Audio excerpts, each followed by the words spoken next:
Time now for the Woezor TV report. Let's take a look at the headlines.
President John Dramani Mahama has called for a unified African voice on global issues, whether in advocating for reforms, promoting equitable systems of global governance, pursuing justice through reparatory framework for historical injustices. Speaking at a state banquet in honor of visiting Zimbabwean President Emmerson Mnangagwa, he emphasized that Africa stands at a defining moment in its journey, marked by a renewed determination to shape its own destiny. He urged that this opportunity be seized with collective resolve, strategic cooperation, and a shared commitment to advancing the continent's interests on the world stage. Stands at a defining moment in its journey. Across our continent, there is renewed determination to shape our own destinies, to tell our own story, and to build resilient and prosperous societies. And no other country has experienced this than Zimbabwe, living under sanctions for so many years. In this context, partnerships such as that between Ghana and Zimbabwe took on an even greater significance. They remind us that while geography may separate us, history and indeed destiny binds us together.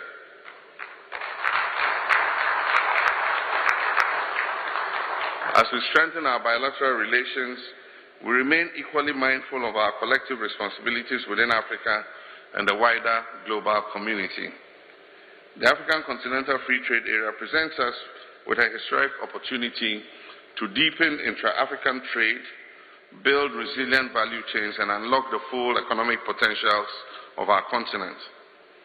At the same time, we must continue to speak with a united voice on global issues, whether in advocating for reforms in international financial institutions, or promoting fairer global governance systems, or pursuing justice through reparative frameworks for historical injustices that have been perpetrated. Also, Zimbabwean President Emmerson Mnangagwa, however, emphasized the need for genuine economic independence across Africa, where the continent's abundant resources are harnessed to improve the quality of life of its citizens.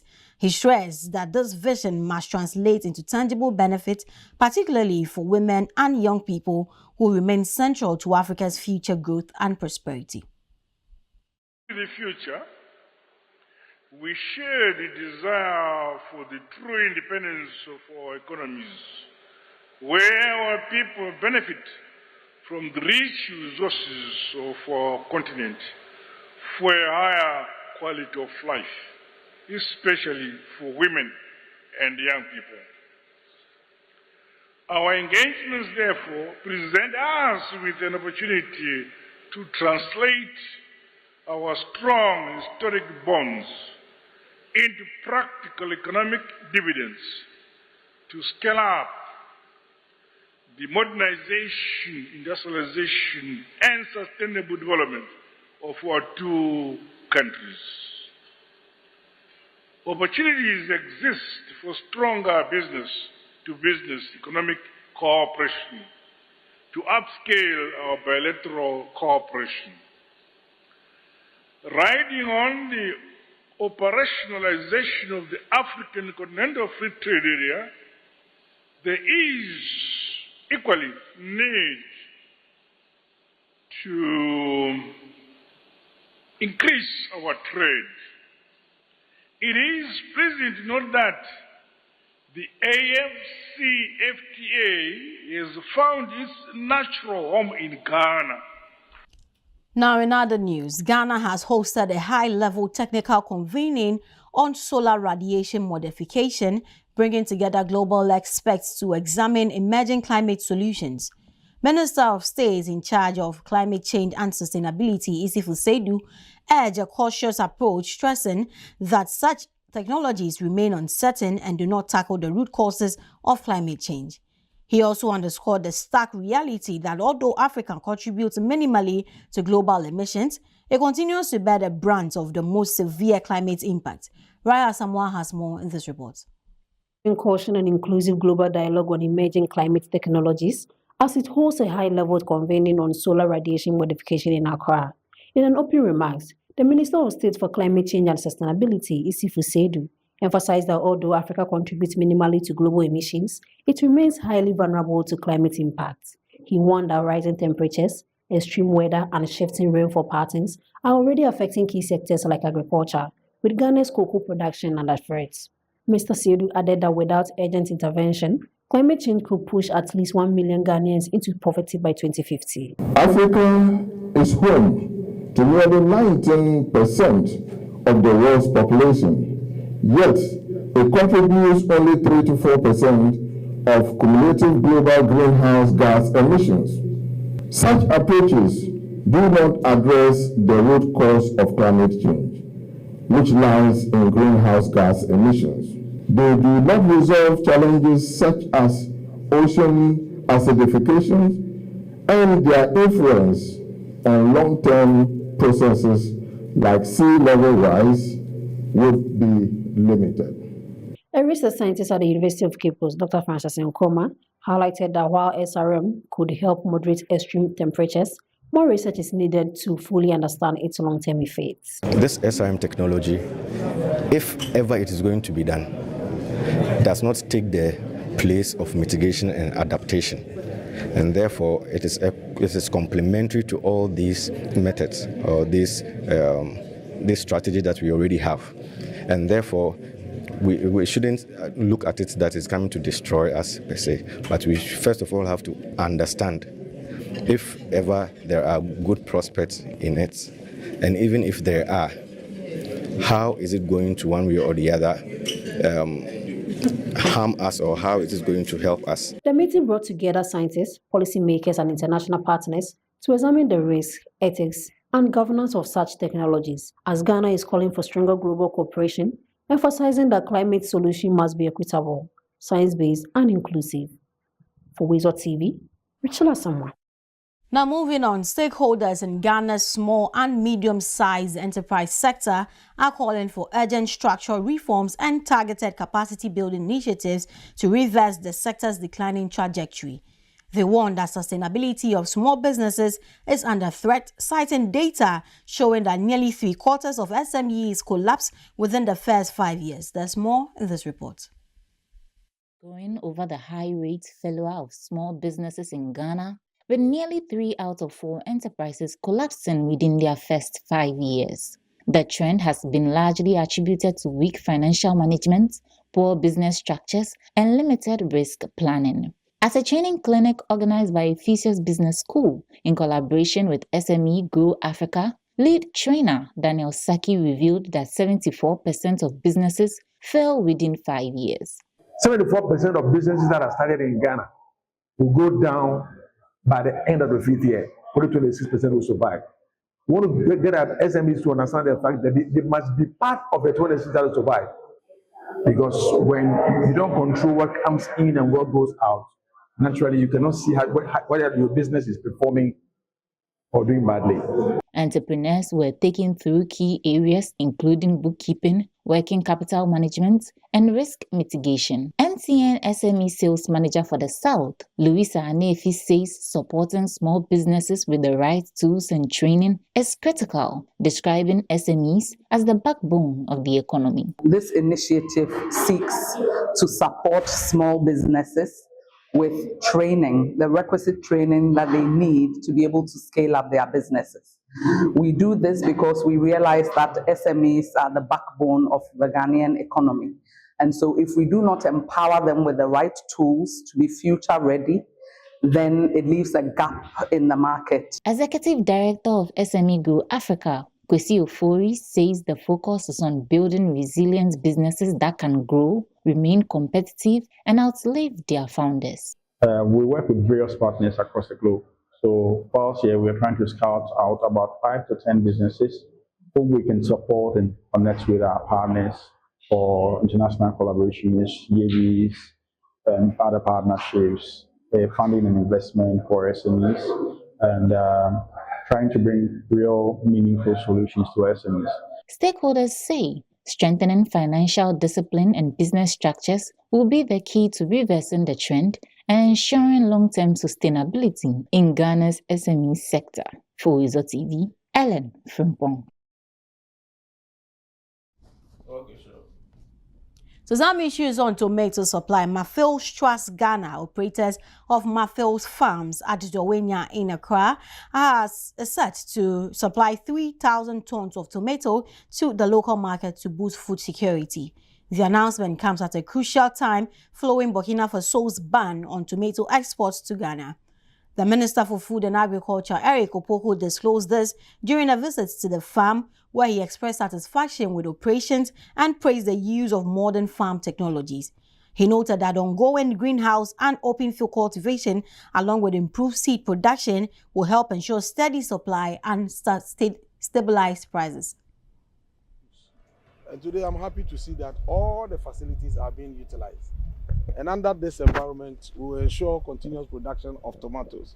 This is an indication that we are on course.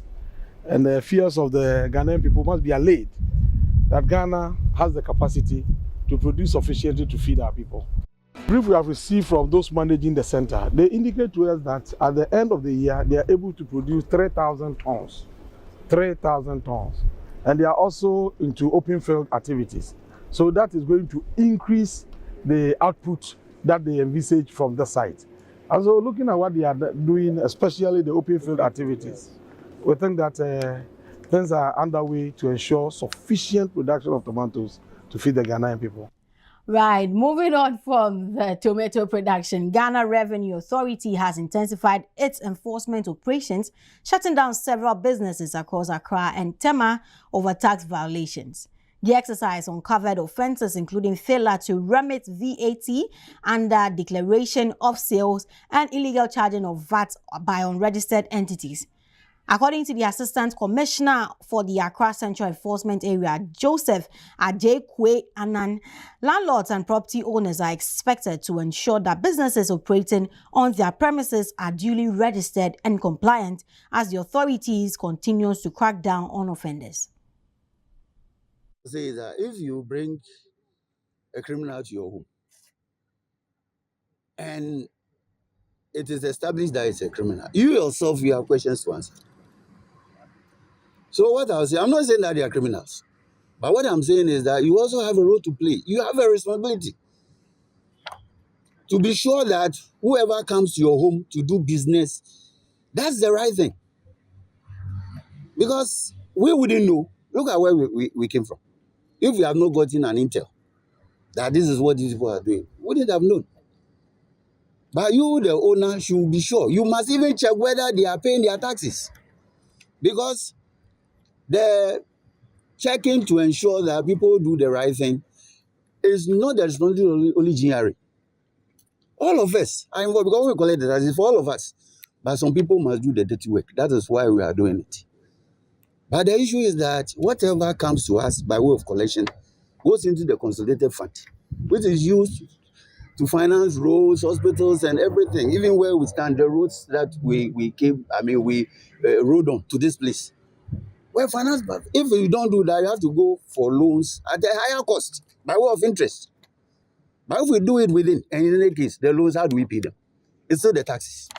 So why don't you collect it now? Forget about the loans. And then use these taxes to develop this country.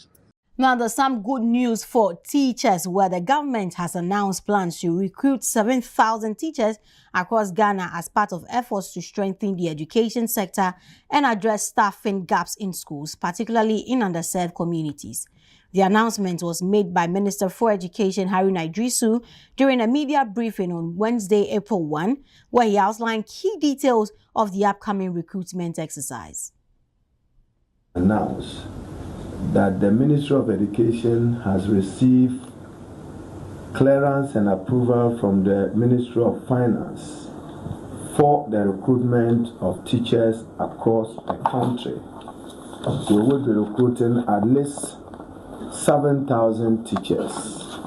7,000 teachers across the country. We want the process to be open, transparent, and competitive. Therefore, graduates from the 2023, 2024, 2025 cohort may apply for placement to be teachers across the country. Priority will be given to those who are ready and willing to serve in those deprived and served areas like Sambuli in the northern region, or Dambai in the Oti region, and other areas that we have noted there are significant gaps and deficits in the availability of teachers. I am also happy. Still on education, the minister further announced a major change to the school placement process, where candidates of the Basic Education Certificate Examination (BECE) now expected to select their preferred senior high schools only after the release of their results. Mr. Idrisu said the policy forms part of efforts to improve the computerized school selection and placement system and ensure students make more informed choices. He explained that the candidates will be given a one-week window after the release of results to make their school selections.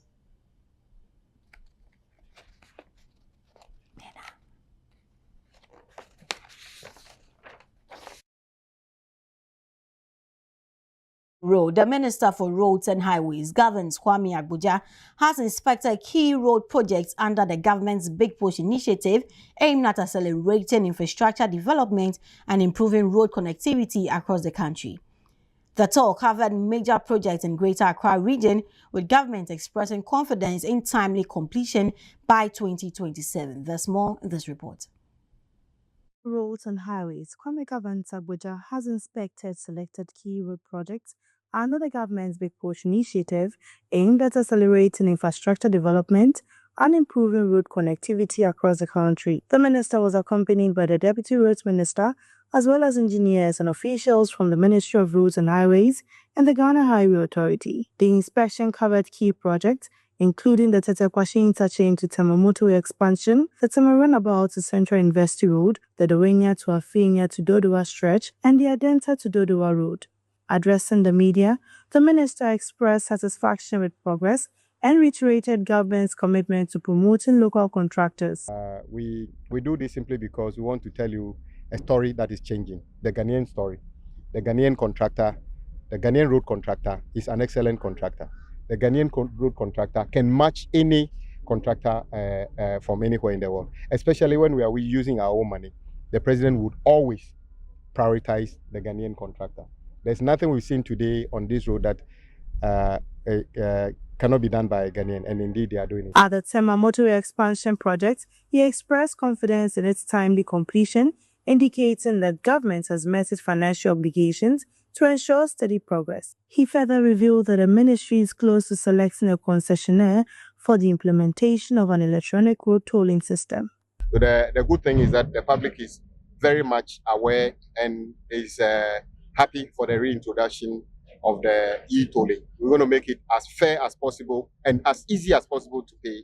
And we would encourage everybody that that money is not going to be set aside to be used to do any other thing apart from further investment on roads, especially maintenance and other things. Because in the past, you need to physically build structures within some of the corridors. Make sure that there's easy synergy between what you are doing and what will come by a third party concessionaire on the motorway, because we are almost close to selecting a concessionaire, and that will start interfacing with you to make sure that it goes seamlessly. So I think it's very important for you to take that into consideration. The inspection forms part of government's broader efforts under the Big Push initiative to fast-track road infrastructure development, improve connectivity, and drive economic growth, with all projects expected to be completed by 2027.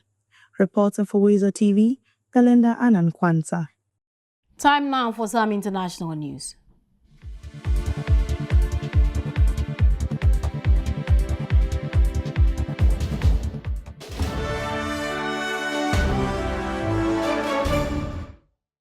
Senegal's President Bassirou Diomaye Faye has signed a new law doubling to 10 years the maximum prison term to sexual acts by same-sex couples.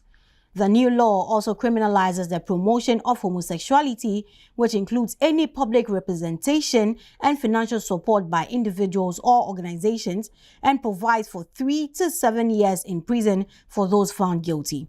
The legislation was a campaign promise of President Faye and Prime Minister Ousmane Sonko and was approved by Parliament last month.